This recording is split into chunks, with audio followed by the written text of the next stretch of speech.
So my name is Evan, I'm Sam. I'm Erin. and we did our final project on the Louisville men's basketball team and the scandal involving head coach Rick Pitino. So this scandal really came to light in October of 2017 when the ULAA board unanimously voted to fire Rick Pitino. His tenure ended after the Louisville program was implicated in a federal bribery and fraud case. While Louisville was not the only school implicated in this case, Rick Pitino was the only head coach to be fired due to this matter. The FBI probe led to exposure of the wrongdoings with U of L recruits, and there were two scenarios where an Adidas staff member obtained payments for U of L families and recruits. There was one specific instance where the employee arranged for a payment of $100,000 in ongoing monthly payments for a high school player who in turn was a freshman athlete at the school at the time. On top of the monetary issues within the Louisville program, there were other issues that the NCAA had found within Rick Pitino and his staff at that same time, which led to them vacating the team's 2013 championship. The NCAA called for Pitino to be suspended for several games due to his failure and oversight, and the scandal was exposed at first in 2015 with the release of the book Breaking Cardinal Rules. This scandal involved assistant coaches hiring dancers to perform strip teases and sex acts for both prospects, student athletes, and others. While these acts were arranged by the assistant coach, Pitino failed in his role as a head coach to oversee what was going on within his staff. Next. So the major ethical dilemmas that were faced within this scandal, especially within the sex scandal, was that the university failed to provide a safe, healthy, and positive environment for their student athletes, not only academically, but in all facets of their lives. The NCAA also, even to this day, while there are NIL rules, there's very strict rules about recruiting to make the process as fair and equal as possible so that the athlete can evaluate and make the best decision for themselves. By paying recruits the money through that third party, the U of L coaching staff made the decision that they had no regard for not only the NCAA code of conduct and ethics, but federal laws that are in place as well. Pitino was not arrested due to this investigation, but the school needed to make a decision for themselves moving forward. He was a great coach. He created one of the strongest programs in the country, but what was the right decision to make? Was winning more important, or was running an ethical program? The school placed sanctions on itself within the NCAA. It banned itself from postseason and other punishments as well. And the scandal involving the strippers had already caused U of L to reconsider Pitino within the program, and the FBI probe gave them more to consider, and ultimately the school decided to let Pitino go. Next. The culture of the world of basketball at that time was one of a seedy recruitment underworld, and Louisville was not the only team exposed during the scandal. Pitino was the only head coach, as I said, that was fired from his program. 6 other assistant coaches were fired or resigned from schools around the country. There were other head coaches who continued to work even years later. Louisville was the sole program to make the choice based on the facts provided to them. During the time of the scandals, college basketball was at an all-time high. Coaches were doing anything to get the top recruits to hopefully earn that national coveted title. The school sponsor, Adidas, was willing to help obtain these recruits by being the middleman and providing necessary money. Between the money available and the need for wins, the power there was a perfect storm to create an unethical decision. The decision made by U of L Athletics showed that they wanted to hold the team's leadership responsible, even if they did not directly make these decisions. Next. So the employment laws that arose from this case include specific allegations that were imposed by the NCAA according to their NCAA Division I manual. Ultimately, as stated in allegations 3 and 4, the head coach and the institution did not uphold their responsibilities towards NCAA regulation. These standards were not met because, as we see within allegations 1 and 2, they broke several written laws regarding unethical conduct, regulation of offers, and recruiting activities. Next. When we look at the specific laws stated in allegation 3 and 4 closer, we see that both the head coach and the organization failed to meet these standards by promoting and or not reporting the impermissible activities stated in allegations 1 and 2. Next. Ultimately, we see that the threat of NCAA punishment appeared to deter other Division I programs from hiring the head coach Pitino, who coached the last 2 seasons in Greece. And then finally, Iona gave him a chance just in March. Next.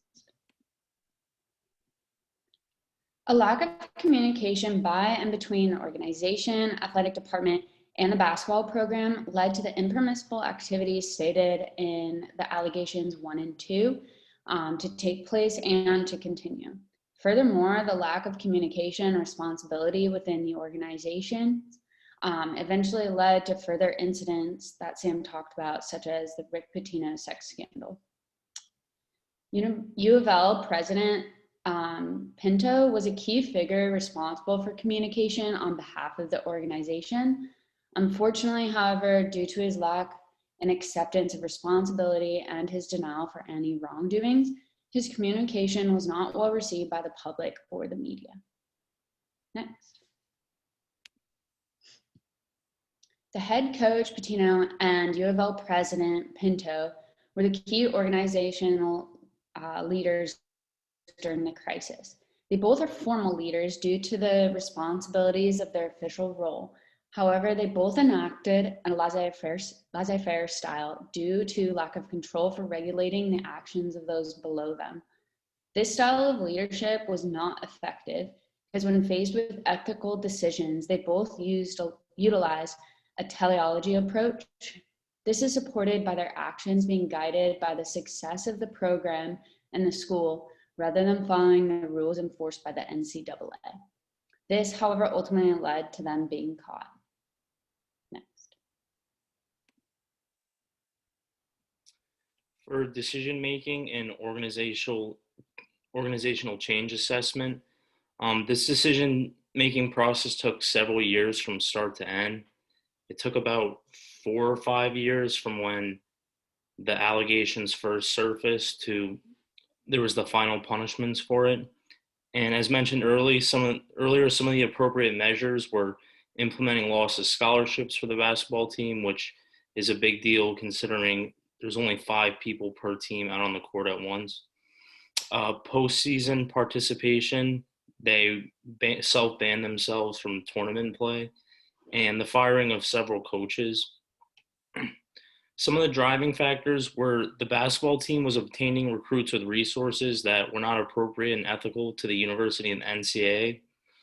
They were having these recruits come visit the school, and they would use women and partying and drinking to get them to, in hopes of signing to play for their basketball team, which is very unethical. Rick Pitino was fired as the basketball coach for the university in 2017, and although he is a very winning coach, he has been having difficulties finding a job that is of similar caliber to coaching at a major Division I men's basketball program. Andre McGee is no longer a program assistant and director of basketball operations for the University of Louisville. And something that I found was interesting was players who were not involved in the incident filed a lawsuit to reinstate individual awards and statistics from the corrupted season because they didn't do anything wrong or were in any violations. So they wanted to get their individual stats reinstated in the record books. So for recommendations, overall, I believe the University of Louisville did an excellent job of enforcing their own punishments. As mentioned, their head coach was only supposed to be suspended for 5 games to start the season, and they kind of just fired him so they didn't have to deal with the problem anymore. And they were the first team to have a men's basketball championship vacated for NCAA violations. And as Sam mentioned earlier, this was in a time period where, teams were doing whatever to, try and win the coveted NCAA Final Four tournament. So this was sort of a big shocker to see that they took away that championship from them. In order to avoid similar incidents, I believe head coaches must take responsibility of their players.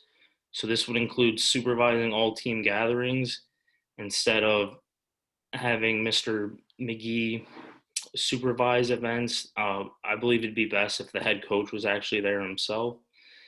They have to follow NCAA recruiting rules in order to form a team that is eligible to play.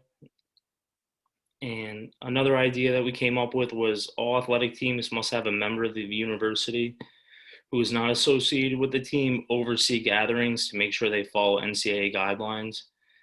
We believe this would be a good recommendation because it's a way to sort of check in on them in an unbiased standpoint to make sure they're following rules and regulations. Some key takeaways from this case study are no matter how impressive the resume, all sport organization employees must follow the rules. Rick Pitino, if you know anything about college basketball, he's a very winning and successful head coach, and he ended up getting in trouble for not following the rules and regulations. It is unacceptable for a university to bribe recruits with money, women, and parties. As mentioned earlier, everyone's trying to get the best recruits to play for their university, and every school should have a fair opportunity to obtain those recruits and college athletes. And in the current world of technology, it is almost impossible to get away with violations because everyone has a cell phone or camera watching you. With today, everyone has a smartphone basically, and there's cameras everywhere. So although you may think you are getting away with something, in reality, there's at least one set of eyes that saw what you did wrong and would enforce punishments against you. And that's our works cited.